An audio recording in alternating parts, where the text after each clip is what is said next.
Beyond the Door by Philip K. Dick. Larry Thomas bought a cuckoo clock for his wife, without knowing the price he would have to pay. That night at the dinner table he brought it out and set it down beside her plate. Doris stared at it, her hand to her mouth. "My God, what is it?" She looked up at him, bright-eyed. "Well, open it." Doris tore the ribbon and paper from the square package with her sharp nails, her bosom rising and falling. Larry stood watching her as she lifted the lid. He lit a cigarette and leaned against the wall. "A cuckoo clock!" Doris cried. "A real old cuckoo clock, like my mother had." She turned the clock over and over. "Just like my mother had, when Pete was still alive." Her eyes sparkled with tears. "It's made in Germany," Larry said. After a moment he added, "Carl got it for me wholesale. He knows some guy in the clock business. Otherwise I wouldn't have—" He stopped. Doris made a funny little sound. "I mean, otherwise I wouldn't have been able to afford it." He scowled. "What's the matter with you? You've got your clock, haven't you? Isn't that what you want?" Doris sat holding on to the clock, her fingers pressed against the brown wood. "Well," Larry said, "what's the matter?" He watched in amazement as she leaped up and ran from the room, still clutching the clock.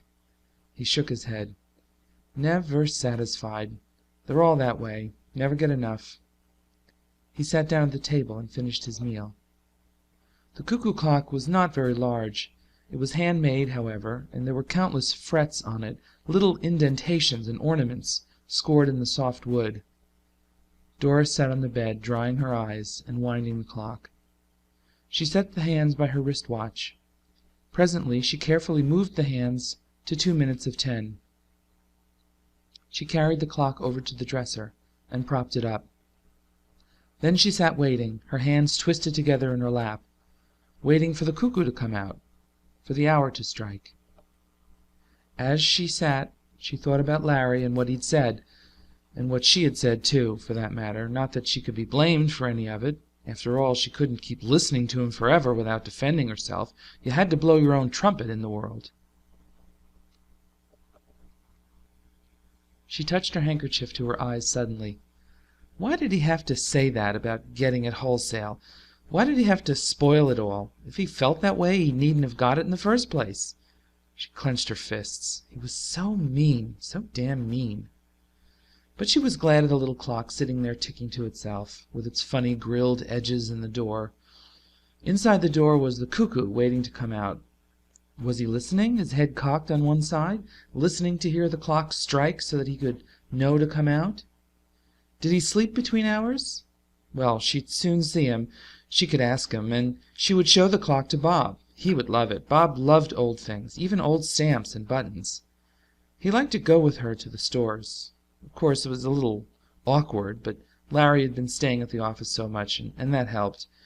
If only Larry didn't call up sometimes to... There was a whir. The clock shuddered, and all at once the door opened. The cuckoo came out, sliding swiftly. He paused and looked around solemnly, scrutinizing her, the room, the furniture. It was the first time he'd seen her, she realized, smiling to herself in pleasure. She stood up, coming toward him shyly. "Go on," she said. "I'm waiting." The cuckoo opened his bill. He whirred and chirped quickly, rhythmically. Then, after a moment of contemplation, he retired, and the door snapped shut. She was delighted. She clapped her hands and spun in a little circle. He was marvelous, perfect, and the way he looked around, studying her, sizing her up.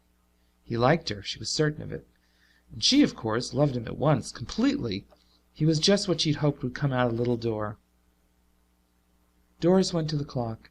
She bent over the little door, her lips close to the wood. "Do you hear me?" she whispered. "I think you're the most wonderful cuckoo in the world." She paused, embarrassed. "I hope you'll like it here." Then she went downstairs again, slowly, her head high. Larry and the cuckoo clock really never got along well from the start. Doris said it was because he didn't wind it right, and it didn't like being only half wound all the time. Larry turned the job of winding over to her. The cuckoo came out every quarter hour and ran the spring down without remorse, and someone had to be ever after it, winding it up again. Doris did her best, but she forgot a good deal of the time. Then Larry would throw his newspaper down with an elaborate, weary motion and stand up. He would go into the dining room where the clock was mounted on the wall over the fireplace. He would take the clock down, and making sure that he had his thumb over the little door, he would wind it up. "Why do you put your thumb over the door?" Doris asked once. "You're supposed to." She raised an eyebrow. "You sure? I wonder if it isn't that you don't want him to come out while you're standing so close." "Why not?" "Maybe you're afraid of him." Larry laughed. He put the clock back on the wall and gingerly removed his thumb. When Doris wasn't looking, he examined his thumb. There was still a trace of the nick cut out of the soft part of it. Who, or what, had pecked at him? One Saturday morning, when Larry was down at the office working over some important special accounts, Bob Chambers came to the front porch and rang the bell. Doris was taking a quick shower. She dried herself and slipped into her robe. When she opened the door, Bob stepped inside, grinning. "Hi," he said, looking around. "It's all right. Larry's at the office." "Fine." Bob gazed at her slim legs below the hem of her robe. "How nice you look today." She laughed. "Be careful. Maybe I shouldn't let you in after all." They looked at one another, half amused, half frightened. Presently Bob said, "If you want, I'll—" "No, for God's sake." She caught hold of his sleeve. "Just get out of the doorway so I can close it. Mrs. Peters across the street, you know." She closed the door. "And I want to show you something," she said. "You haven't seen it." He was interested. "An antique, or what?" She took his arm, leading him toward the dining room. "You'll love it, Bobby." She stopped, wide-eyed. "I hope you will. You must. You must love it. It means so much to me. He means so much." "He?" Bob frowned. "Who is he?" Doris laughed. "You're jealous. Come on." A moment later they stood before the clock, looking up at it. "He'll come out in a few minutes. Wait until you see him. I know you two will get along just fine." "What does Larry think of him?" "They don't like each other.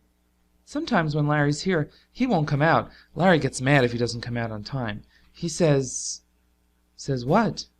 Doris looked down. "He always says he's been robbed, even if he did get it wholesale." She brightened. "But I know he won't come out because he doesn't like Larry. When I'm here alone he comes right out for me every 15 minutes, even though he really only has to come out on the hour." She glazed up at the clock. "He comes out for me because he wants to. We talk. I tell him things. Of course, I'd like to have him upstairs in my room, but it wouldn't be right." There was the sound of footsteps on the front porch. They looked at each other, horrified.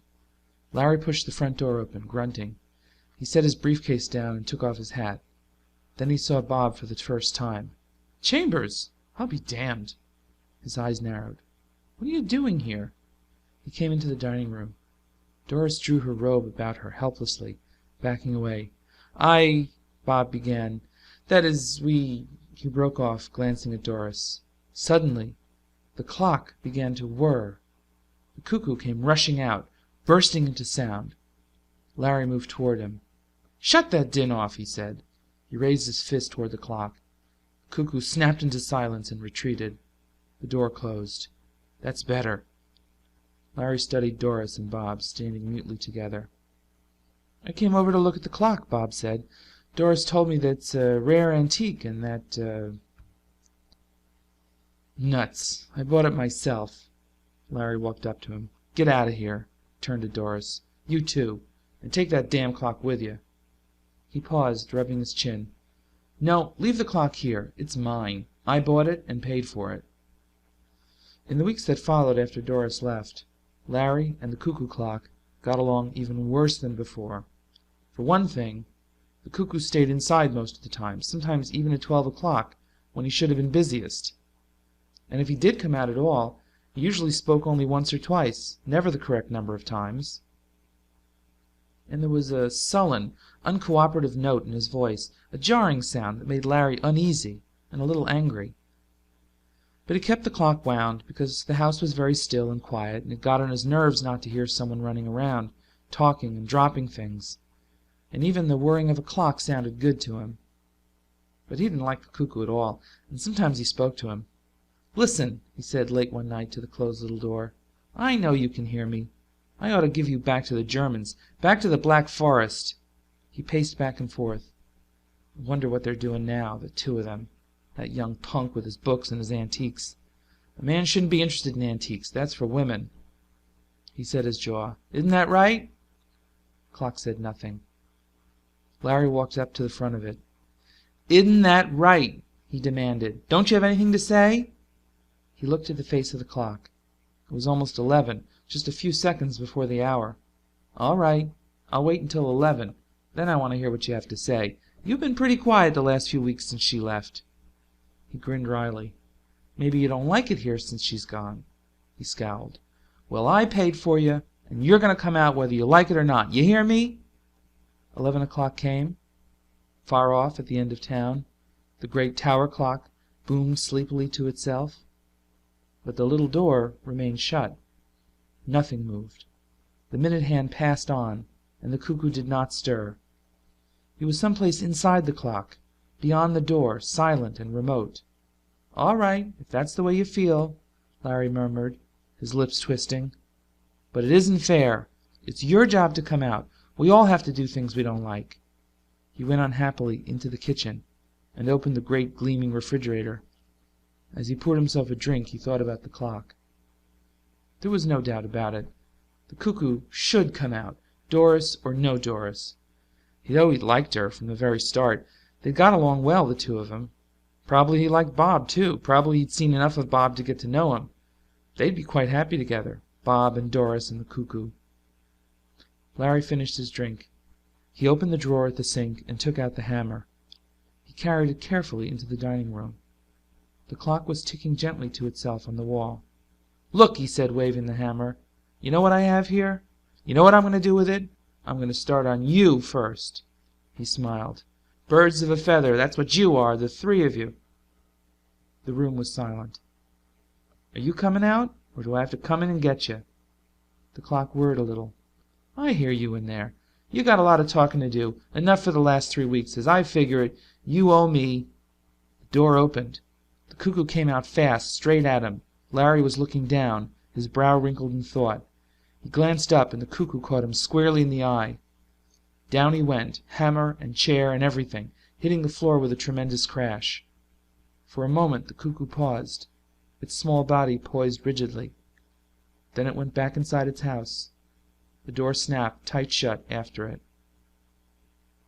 The man lay on the floor, stretched out grotesquely, his head bent over to one side. Nothing moved or stirred. The room was completely silent, except, of course, for the ticking of the clock. "I see," Doris said, her face tight. Bob put his arm around her, steadying her. "Doctor," Bob said, "can I ask you something?" "Of course," the doctor said. "Is it very easy to break your neck, falling from so low a chair? It wasn't very far to fall. I wonder if it might not have been an accident. Is there any chance it might have been—" "Suicide?" The doctor rubbed his jaw. "I never heard of anyone committing suicide that way. It was an accident, I'm positive." "I don't mean suicide," Bob murmured under his breath, looking up at the clock on the wall. "I meant something else." But no one heard him. End of Beyond the Door by Philip K. Dick. Recording by Gillian Weiss.